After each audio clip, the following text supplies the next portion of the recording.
welcome to the Champs App podcast, where we help players and parents demystify the world of minor hockey development and recruiting for both girls and boys. On today's episode, I talk with Sadie Lundquist, who is the Director of Women's Hockey at College Hockey Inc. We discuss the mission of College Hockey Inc., her priorities for growing women's college hockey, and getting a D1 women's hockey team in the state of Michigan. This was a very informative conversation with Sadie, so I hope you enjoy it.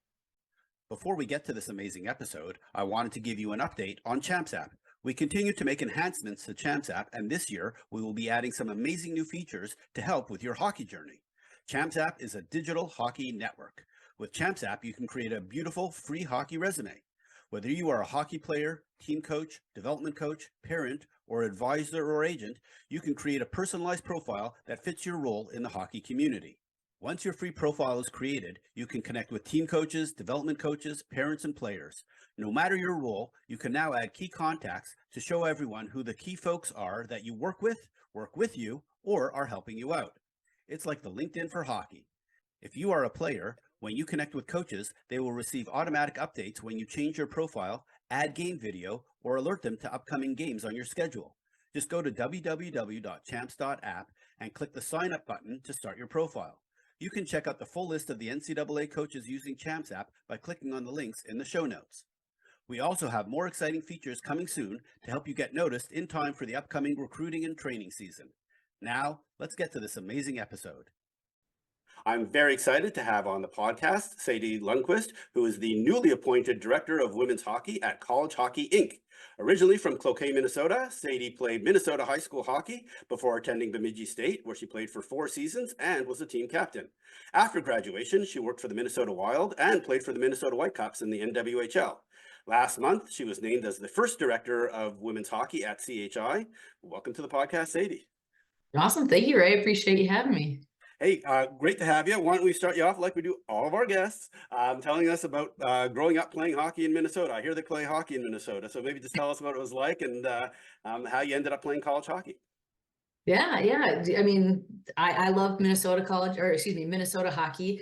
I grew up in a small town up in northern Minnesota near Duluth. So it's kind of a community built on hockey and that small town feel. So it was incredible. I had, a really intimate experience with the community and the support. And I had one coach from like U12 all the way through high school. So I had the same Richard Bartholdi. It was an older gentleman who loved to yell, and he taught me a lot about hockey, but it was an incredible community to play for. I had 2 older brothers that played as well, and then a younger sister. So 4 of the 5 of us played for the Cloquet Lumberjacks, which was a pretty cool thing to have. All of your siblings playing, or most of your siblings playing with you. And yeah, we weren't really much of a hockey family. My oldest brother came home one day and said, "Hey, one of my best friends is starting hockey. Can I play?" And I think the first time they took him skating, they didn't know that when you got a new pair of skates, you actually had to hollow them out and sharpen them. So my brother's very first time was just awful on the ice, but that's what started us to become a hockey family. And yeah, so I got to play all of my youth through Cloquet, my high school team. We were pretty successful, which is super cool being a small town in northern Minnesota. I got to go to a number of state tournaments and just had a lot of success with my community. So it was a lot of fun. So it's my understanding that you live now in the Minneapolis-St. Paul area. So Yep. my understanding is the Minnesota High School Tournament is coming up over the next couple of weeks. So will you be going to any of these events? Absolutely. The state high school for both boys and girls, it's like you put that on your calendar. You're in town those weekends. You're going to the games. I keep track of who's making it. As a 218 area code gal, I always root for my northern teams to have good representation at the state tournament. So we have a couple teams in there, but yeah, I'll be down most of the days, actually, probably Wednesday, Thursday, Friday, and maybe even Saturday. It's like a rite of passage here in Minnesota to go to the state hockey tournament. It's just so fun, especially on the girls' side, to see the growth. I got to play in the state tournament the first time it was ever held at XL Energy Center, and there's kind of that debate of should it be in a smaller venue and all these things. And I don't think there's a wrong answer. You're playing in the state of hockey for a state championship, and that's what matters. It's such a fun time in the state. Beautiful. Yeah.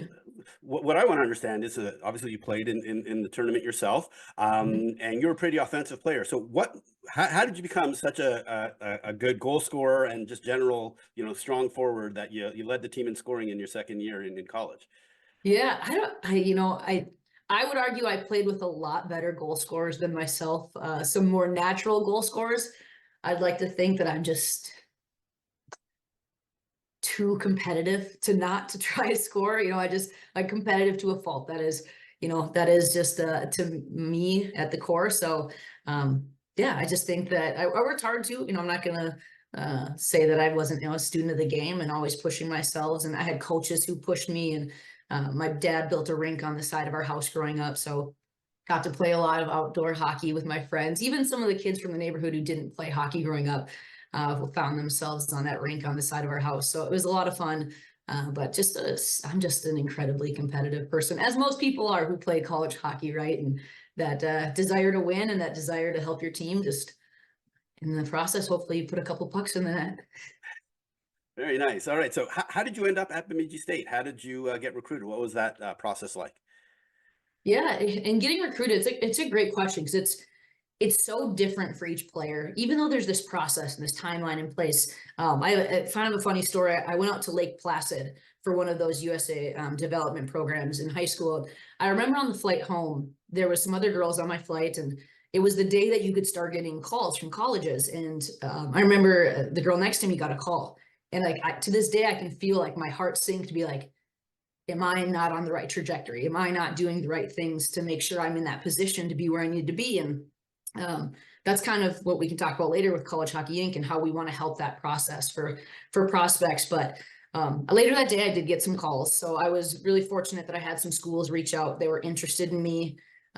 Like I said, my family wasn't really a hockey family, so we didn't necessarily know the process. We just kind of trusted that those teams and those coaches that reached out were giving us the right details and the right timelines, and kind of helping guide me and my parents through that process. So I had about 5 or 6 schools that I was talking with or working with or visiting, but being a northern Minnesota kid, Bemidji was just a really good fit for me.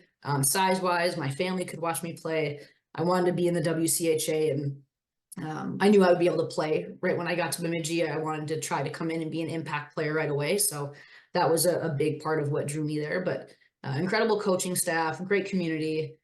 It helped that my sophomore year, we got a brand new rink. So we got to play in an incredible facility there when I was three I've of been my to that 4 years. rink. So I've been to that rink, and it is beautiful. That is for sure. it And the is. whole town loves the Beavers. So Yes, yes, and it's a unique college. Like kind of like we chatted before this, it's not for everyone. It's a small town, but it's on the lake there. It's beautiful, it's gorgeous, and if you love that lifestyle, and then the hockey was a good fit for me, and the school was a good fit for me. It checked all the boxes for me as a student and as an athlete. beautiful. Yeah. So after graduation, you went and worked in the real world for a while, and you also played a little bit with Winnie Brown on the Minnesota Whitecaps. I believe Yeah. you won an Isabel Cup, and that's all great. But what I really want to ask you about is what it was like participating in the Red Bull Crashed Ice competition, and what was it like the first time you went up to the top of one of those to the course and looked down as before you skated down the ice Yeah. slalom for the The first death time. trap. What was that Yeah. like? Take me when you went up to the top and you looked down for the first time, and what was going through your mind? Yeah, it was super cool. It was a fun experience. I graduated from college hockey. There was no Whitecaps playing in professional league at that time, so I thought, why not give it a try? My older brother did it, so yeah, I remember they did on ice tryouts at the XL Energy Center through an obstacle course and crushed it. I was like, this is going to be awesome. It's easy. I snowboard. I got to the top of that. I was like, oh my gosh, what did I sign up for? This is so scary. It was so fast. It was really fun. I got some really cool opportunities and experiences. I got to go to Munich and France, Marseille, um, Quebec City, Ottawa. So I got to do some really cool things with it. I also did break my leg doing it. So little yin and yang, there's cool opportunities, some cool medical bills.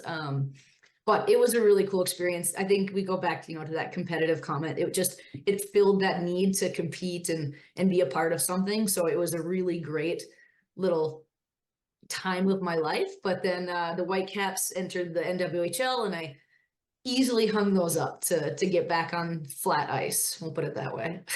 Beautiful. All right. I was going to ask if you got hurt and if you crashed, but I think you answered those questions, and also all the different places that you got to visit. So that's pretty cool. Touring the Yeah. world because you get to go to Canada, Europe, etc. So that's awesome. All right. Well, we need to start talking about College Hockey Inc. So Yes. maybe let's just start. The most simple question is, what is College Hockey Inc.? What's the mission of the organization? Yeah, at its truest core, like at it, if you were to break it down and give like maybe a little mission statement, we're a nonprofit organization and we're dedicated to promoting Division I men's and women's hockey to prospective players, to fans. We do it through different marketing and informational efforts. So, I mean, that is the core of our organization and who we are. Gotcha. So unlike the men's side, it seems that like the U.S. and Canadian girls want to go play U.S. college hockey as their first choice. Mhm. So you don't hear of many U.S. players going to Canada to play U sports like you do for on the men's side to go play juniors. So why is that? Because I remember like many years ago, like even before your time, that the best female players attended Canadian universities. In fact, they many of them played at my alma mater, McGill University, way back when. Okay. So I'm just curious, why is it that you need to start promoting, U.S. Division I women's hockey when that really seems to be the preferred choice of most female players these days? Yeah, no, that's a great question. When I accepted this position, it's the first time it's being held. So a lot of folks did say, okay, well, the men's side, it's really to say, stay in NCAA, stay eligible. This is your best path forward. Get a degree. It's top end hockey, all those things. But to your point, we don't really need that on the women's side. The best path forward for the top hockey players is to come play NCAA hockey. So the women's focus is more to grow the game. It's really all about growth, growing opportunities for prospects and making sure they understand the process of recruiting. It's growing the platform for these incredible athletes and making sure that all these schools and programs have a bigger reach, a broader reach, a better audience. And then it's, physically growing the game. We meet with campuses and colleges that are looking to add Division I women's hockey to their campus, which has been a really cool effort in tandem with the NHL. We come in and help run feasibility studies to say, hey, if you want to add women's college hockey to your campus, here's your opportunity and your cost. And that's a big part of our initiative as well. So when you look at the women's side, it's truly all about growth.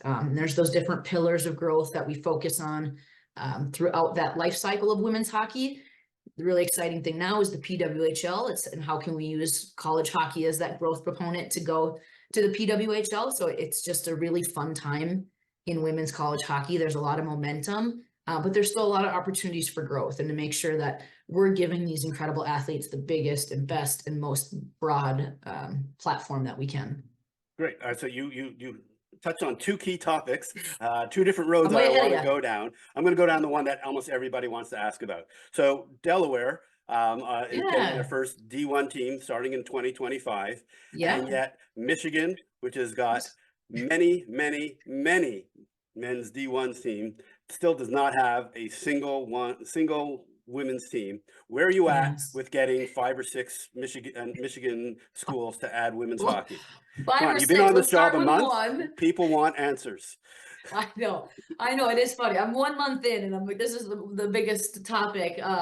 What Mike Snee, our executive director, and I like to say is Project Michigan is on the horizon. It is, to your point, there are no Division I schools there. There are some schools that we truly believe it would be a benefit added to them, and then obviously to women's hockey as a whole for them to add college hockey. So it is on the horizon. It's something that we are working on. That's really, I should say, it's all I can say. That's all I will say. But to know it's a priority and it's an opportunity, right? We don't want to look at this as a why don't you have it and you should have it. And it's a here's your opportunity and here's how we can grow the game and how you can broaden your opportunities on the campus and colleges. So that is in the works, and I will leave it at that. Okay, so you'll be giving us updates weekly on this topic? Check Okay. out my Twitter. I'll be live streaming all of our no. All right, so I understand the carrot and the stick methodology. I think most people want to use the stick at this point because it's been going on so long, but I understand your perspective. All right, so I'm going to change to go down the other path that you brought up a little bit earlier, is how will the PWHL impact women's college hockey? Is it possible that that college players are going to get drafted while they're still at school? Might there be players that, leave early or maybe even skip college hockey and go play professional? So that, that's probably may not be in your best interest. What's your perspective? I know it's still very early, both in terms of your role and the tenure of the PWHL. But what's your perspective on how the both organizations work together? Yeah, it is early, right? And I think first and foremost, just want to acknowledge the success the PWHL has had right off the bat. It's been so fun to watch. As someone who played college hockey and even played with the NWHL, it's just awesome that Friday night game, Toronto and Montreal broke that 19,000 attendance record. So cool. And when you look at that and you look at college hockey, it's just opportunities. That's like the key word is opportunities, opportunities, opportunities. It's 93% of the PWHL came through NCAA hockey. So that's a staggering amount. We only foresee it going up. Like we talked about earlier, the best path for college or for women's hockey players is through the NCAA. So we're hoping that this will be a really great partnership to say, hey, this NCAA is essentially your feeder league. So how are we making sure that these girls get 4 years to develop as players, get to develop as students, get their degrees, build their brand? And then, you kind of look at other sports that do it that way, the NFL or WNBA, after they've gotten through their 4 years, then they go and be a part of this program. And these new teams hopefully attach to the colleges they played for and vice versa. And they don't know yet what the rules will be on rights, on drafting, on all those things. So I don't want to get too ahead of myself. Those haven't been established quite yet. But I know that the PWHL and leaders in NCAA and in women's hockey world are working together to make sure that that's a smooth transition and is best for all parties at the table. So it is a cool opportunity, though. It's incredible to see, how can this come to life and help grow college hockey, help grow the PWHL, and just be this really cool connection of two powerhouse, women's hockey programs. So. All right. So the whole women's hockey recruiting process is quite complex. And with new teams and rule changes, it continues to change each year. I was wondering, how do you see College Hockey Inc. helping with the recruiting process?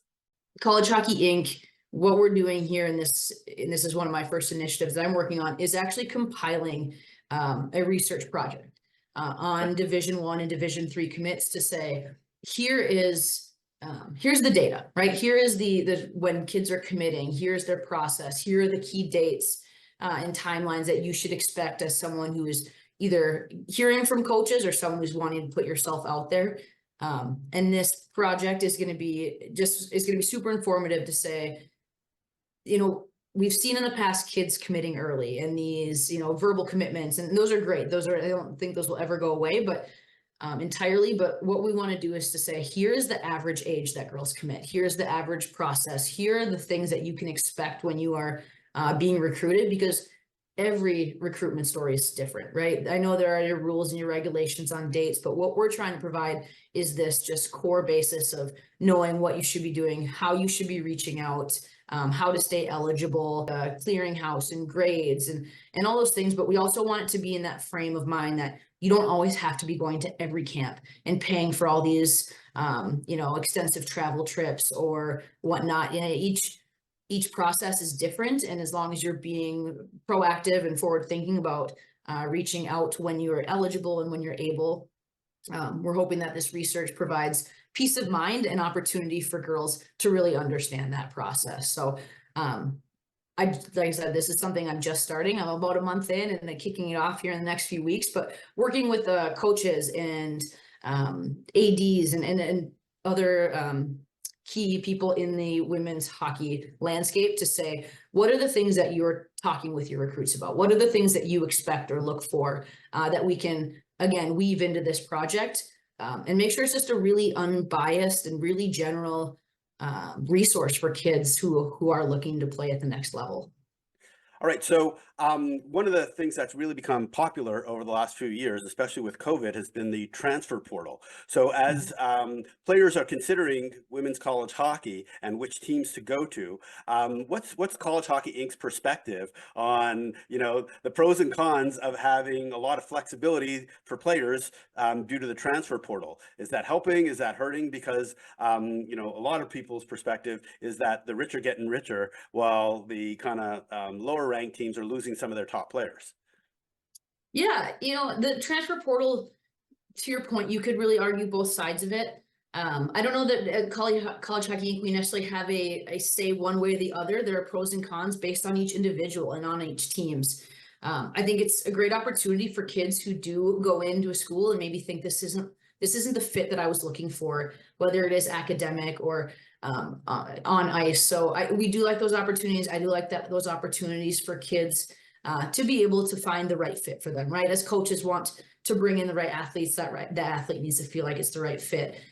It does put some pressure on the coaches and organizations in a retention form, which is interesting. I think it hopefully long term will help create some of those relationships between players and coaches and really lean on those to say, for example, I played at Bemidji State and they have lost a few kids to the transfer portal. And that's no knock to that kid. That's no knock to the program. That's just maybe was another good fit for that student athlete. And I don't think anyone wants to stop student athletes from finding their best fit, both on and off the ice. Another component is we're still in this kind of weird limbo of COVID years and eligibility beyond the 4 years. So I'll be curious to see how some of this shakes out as we see those COVID years go away. I think next year is the last year of COVID year eligibility. So I try to keep that as PC as possible because there are pros and cons. And I think no matter what team you are, what player you are, you're going to be able to have to explore those and what that means for you as a student athlete. But then, that organization or that college that you went to initially, where do you feel like you stand within that organization? So. Gotcha. And so, I've seen the men's presentation a couple of times for College Hockey, and a big emphasis is playing men's college hockey is a great way to go to the NHL. I'm sure you're at some point you're going to come with a presentation and say it's a great way to get to the PWHL. But right now, a lot of players are thinking of it from a financial standpoint. Maybe what's your perspective on figuring out the return on investment of playing women's college hockey and attending college and going down that path, especially since there's a limited number of scholarships and it's an expensive sport, and and different schools have different tuition, and obviously the Ivy Leagues have no scholarship. So what's your perspective from College Hockey Inc. on figuring out what the ROI is on going down the women's path? Yeah, it's an interesting question because you do have to now factor in that PWHL component as well. Like you said earlier, do you foresee girls leaving earlier? And that does factor into the ROI and what people see in the value. We think that the value of women going to college for 4 years and getting that degree is still there. And we don't feel like it's going to go anywhere soon. The PWHL is incredible. We don't know if the salaries are quite at that area where it's going to supersede the idea of staying for 4 years. So, like you said, all schools are different in cost, in academic, expectations, all those different things. But how do you put a number on that? I feel like the ROI is pretty invaluable when you look at what they're gaining, what students are gaining in a student athlete life, and opportunities they get to do for travel and competition. And then most importantly, we look at that as getting that degree and the experiences you have when you get that degree. I know it's hard to put a number on this, but when I look back, college hockey is one of the things I'm most proud of. And I could argue it's what helped being a student athlete. Obviously that degree helps, but being a student athlete is what taught me all the things that allowed me to be successful with the Minnesota Wild and get a role here at College Hockey Inc. So it's really hard to put a value on that because it opens so many doors beyond the on ice life. So I don't know if I fully answered your question kind of a roundabout way, but there's just so many factors that go into what it means to be a student athlete, particularly a women's college hockey athlete. So. Gotcha.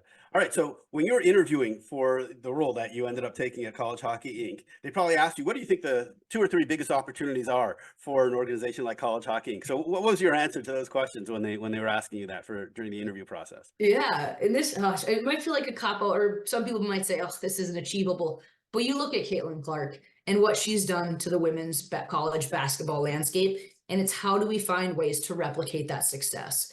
I know she's a generational player, so it's hard to always say you can find that one player that defines, all the things that she does. But there are athletes in the women's hockey landscape that are like that. And there are teams that are like that. And there's opportunities out there to say, how are we taking that success and replicating it? Because they are incredible athletes and they're incredible stories, and the platform needs to be bigger for these girls to showcase, everything that they contribute on the ice and off the ice. So I looked at Caitlin Clark's story. That's incredible. And then to Nebraska women's volleyball. That's not one individual player that is building up that platform, but heck, I've watched like 3 or 4 Nebraska women's volleyball games. I didn't play volleyball, not from Nebraska, but what they've done to market that team and create so much success outside of their normal fans and viewership is something to be studied and replicated. And that's what we'd love to do on the women's side here, is kind of figure out what levers and what storylines and how we can just grow this game in this market so that there's just more people, more eyes, and more fans watching college hockey, and in turn watching the PWHL. And again, just the kind of this melting pot of fans who followed their college teams and their professional teams. So that truly was my answer when they asked, what are the opportunities for growth and how do we replicate that? We don't know yet, but we know that that's what we want to do, is try to build up the platforms like some of those other programs have. Gotcha. And is one of the kind of areas to potentially increase attendance is maybe changing the times of day and days that the games are being played? Because I know a lot of the games are being played, Friday early afternoon, Saturday early afternoon, so that the men's can fill up the arena allegedly, Yeah.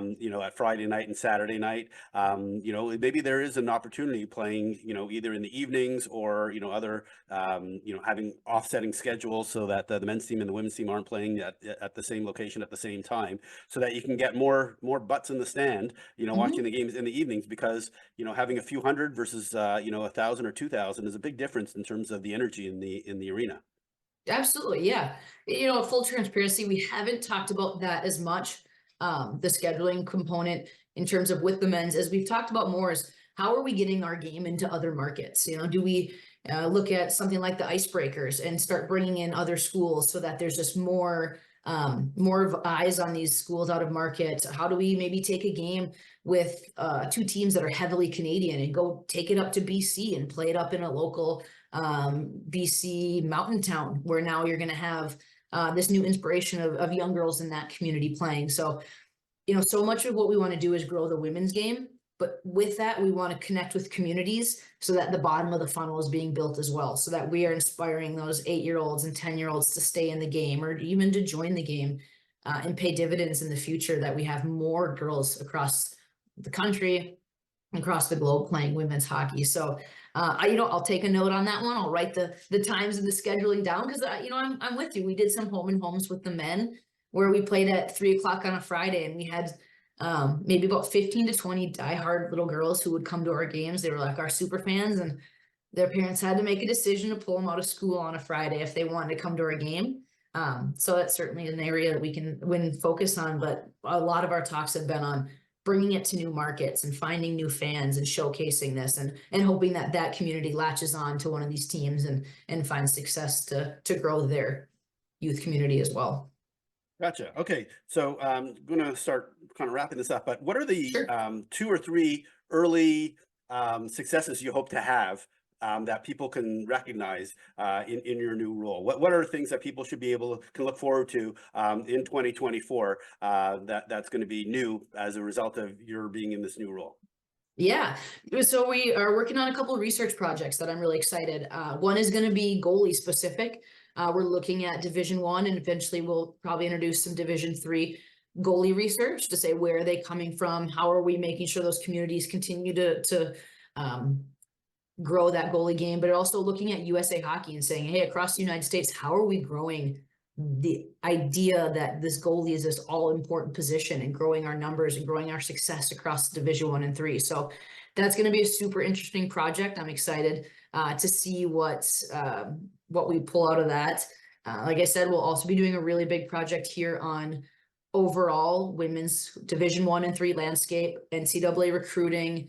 We'll layer in a lot of geographical factors there, and just it'll be this kind of foundation to say, if you are a girl in the United States, or actually if you're a girl in the globe and you want to go play NCAA hockey, here is this document. Here is this very core informational set that will help you get to the next level. I'm really excited for that project. And then Project Michigan, I'm hoping that, you know, in the next year, we'll be having some really cool news. There are a number of other schools we're actually working with as well outside of Michigan. So can't say who they are, but I'm hoping in the next year you'll get to hear from me saying we're introducing women's hockey to another college campus across the US. So Beautiful. Will you come back and announce it on the Champ Dad podcast? That would be awesome.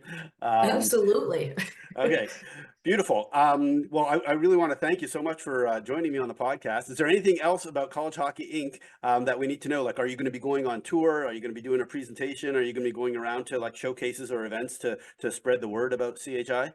Yes, I will. Thanks for asking. I think one of the coolest things about this job is that it is the first time it's being held. So I don't want to say I'm flying the plane as I'm building it, but it kind of is. We're exploring these different projects and these different opportunities, but that also is shaping this job and this role as we're moving. So while we have some visions for year one and year 3, we also are going to be extremely nimble and flexible to know that the college hockey landscape will also bring us to the areas of opportunity and need. So I guess what I would say is, if there's people out there, kids, parents, coaches, programs, anything like that, where you have thoughts and ideas, concerns, just want to look for a resource, reach out to me. We're here to be a resource for women's college hockey prospects, people transitioning out of college hockey. So I think the really cool part of this job is it's still being shaped, and we want to hear from the folks that are going to be impacted by this to weigh in and give their thoughts on how this can be shaped to best focus on opportunities across all of women's hockey. So yeah, appreciate you having me on. I'm super excited for this role to continue growing, and we love to hear from anyone who has thoughts or opinions or concerns or wants to change the schedule of Division 1 women's hockey. Fabulous. So what I'm going to do is put your contact information, like how they can follow you on Twitter and or X and Instagram and things like that. And so we'll make sure all that information is included in the show notes. Sadie, I want to thank you so much for joining me. It was great learning about your hockey background, hearing about Crashed Ice, what College Hockey Inc. is all about, and obviously your priorities in your new role. So thank you so much for doing this. Yeah, no, thank you, Ray. I really appreciate it. I really want to thank Sadie for coming on the podcast. It was great to learn about how College Hockey Inc. is trying to grow women's college hockey. To learn more about Sadie and College Hockey Inc., check out the links in the show notes.